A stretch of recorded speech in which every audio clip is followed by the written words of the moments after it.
Anda merasa ini menemukan ada pelanggaran di dalamnya, laporkan. Jika kamu dimenangkan, tinggal kamu minta ganti ruginya. Kita juga hak di sini menjalankan perintah. Terjadi kebakaran DTK Al-Amin yang pertama. Itu ditunggu oleh Henry Junaid. Garis 21 Metro update di Jakarta. Inilah breaking news.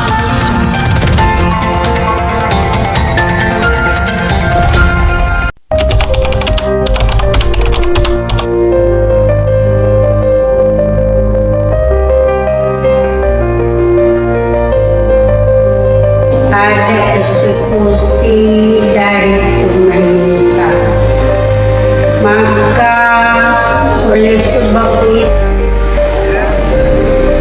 Kan polisian tadi.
Alat berat baru masuk, dia bakar rumah, Bang. Ini, Bang. Skandal eksekusi tanah PAUD merujuk pada kasus-kasus di mana bangunan atau lahan yang digunakan untuk PAUD pendidikan anak usia dini menjadi objek eksekusi pengadilan, seringkali karena sengketa kepemilikan atau masalah hukum lainnya. Hal ini mengakibatkan terganggunya kegiatan belajar mengajar dan kerugian bagi anak-anak serta pihak terkait. Pada tanggal 24 Juli tahun 2025, sebuah tindakan eksekusi paksa dilakukan terhadap bangunan PAUD Al-Amin yang terletak di Pagar Dewa, Kota Bengkulu. Padahal, saat tindakan eksekusi berlangsung, proses hukum berupa perlawanan terhadap eksekusi masih berjalan dan telah didaftarkan secara resmi di Pengadilan Negeri Bengkulu dengan nomor perkara 46-PDT. Perdata, BTH atau Bantahan 2025 Pengadilan Negeri Bengkulu. Pelaksanaan eksekusi ini menimbulkan kegaduhan hukum di tengah masyarakat karena dinilai melanggar asas-asas hukum acara perdata. Tidak hanya melibatkan panitera dan jurusita pengadilan, namun juga diduga kuat diperintahkan langsung oleh orang-orang yang memiliki kepentingan terselubung. Tindakan eksekusi ini tidak hanya cacat hukum, tapi juga merupakan bentuk pengabaian terhadap proses peradilan yang sedang berjalan, tegas Rustam Effendi, SH, bersama Rizky Dini Hasanah Sarjana Hukum. Upaya hukum sedang dilakukan. Tidak bisa. Masih ada proses hukum di sini. Tidak bisa. Tidak ada menghalangi proses hukum. Kuasa hukum dari PAUD Al-Amin. Kami menilai ini sebagai bentuk pembangkangan terhadap prinsip negara hukum. Kami akan menempuh segala jalur hukum untuk memastikan bahwa perbuatan melawan hukum ini dipertanggungjawabkan, termasuk melaporkan keterlibatan aparat yang diduga memfasilitasi eksekusi yang tidak sesuai prosedur serta terkesan memutilasi hak-hak hukum dari warga negara Indonesia. Jelas Dini Hasanah, kuasa hukum dari PAUD Al-Amin. Pagar Dewa, Kota Bengkulu. Di sisi lain, analisa Metro Update TV. Beberapa poin penting terkait skandal eksekusi tanah PAUD. Pertama, terjadinya eksekusi. Kasus-kasus ini melibatkan proses pengosongan atau pengambil alihan lahan dan bangunan PAUD oleh pihak yang memiliki kekuatan hukum, seperti pengadilan.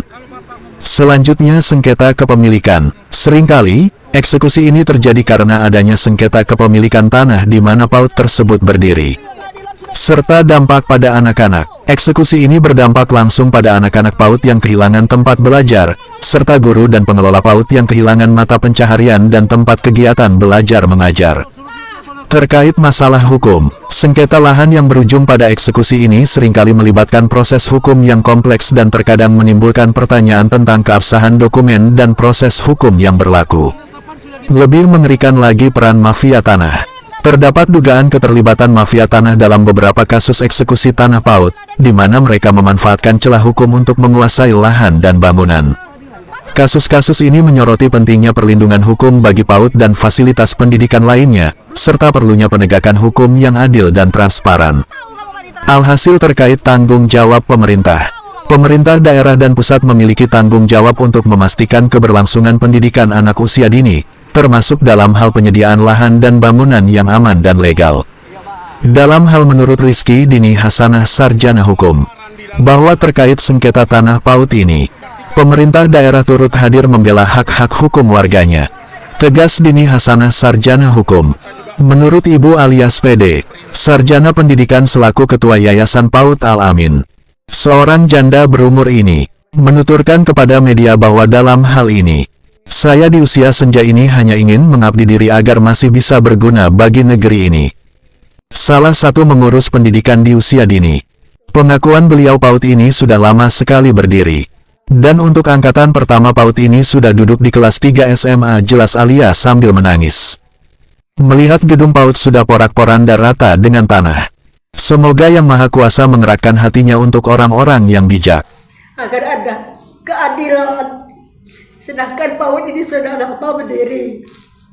Anak sekolahnya aja sudah kelas 3 SMA. Sudah bertahun-tahun anak ini. Jadi saya mohon kepada pemerintah agar kiranya. Sementara menurut kuasa hukum PAUD Al-Amin Rustam Effendi Sarjana Hukum dan Rizky Dini Hasanah Sarjana Hukum, sangat miris sekali di mana hari pertama mereka mendapatkan makan gratis dari program Presiden Prabowo Subianto. Namun di luar dugaan makan gratis hari ini menjadi akhir mereka bersekolah dan berkumpul dengan teman-teman mereka. Aksi penghancuran sekolah tersebut langsung disaksikan oleh anak-anak sekolah usia dini tersebut.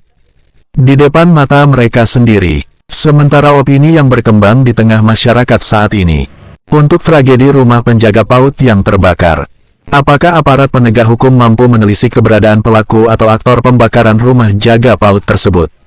Ini akan menjadi pekerjaan rumah besar bagi aparat penegak hukum untuk membongkar siapa dalam pelaku yang sebenarnya.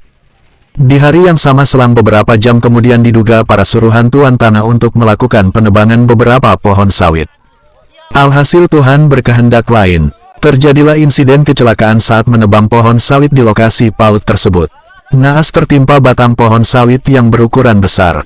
Informasi terakhir didapat media ini bahwa yang bersangkutan dalam keadaan kondisi kritis di ruang unit gawat darurat Rumah Sakit M. Yunus Bengkulu. Apakah ini bertanda karma dari Tuhan? Dari redaksi Metro Update TV Bengkulu, Evis dan Fiter melaporkan. Ekonomi yang finansial yang memadai, dia juga tidak mempunyai link-link kerabatan yang bisa membantu beliau. Jadi disinilah peran yang paling kita miris sekali, nasib dari anak-anak PAUD tersebut. Kemana mereka harus belajar? Bagaimana cara mereka untuk mendapat pendidikan PAUD?